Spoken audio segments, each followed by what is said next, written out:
एक देहाती किसी बड़े होटल में गया और चाय का आर्डर दिया।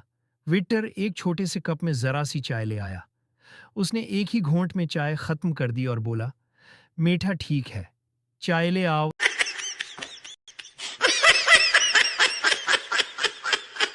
एक मोटा आदमी ऊंची इमारत से गिर गया। जब अस्पताल में उसे होश आया तो उसने पूछा, मैं जिंदा हूं?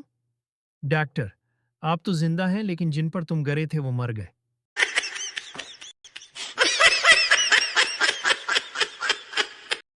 डॉक्टर, आपके 3 दांत एक साथ कैसे टूट गए?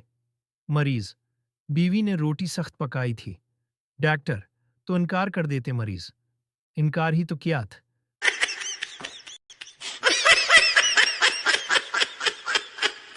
पठान ने सबको चीलिंग दिया कि वो मीनार पाकिस्तान को अपने सिर पर उठाकर पेशावर ले जा सकता है। हजारों लोग देखने के लिए जमा हो गए। पठान, बस उसे तुम लोग सिर्फ उठाकर मेरे सिर पर रखो।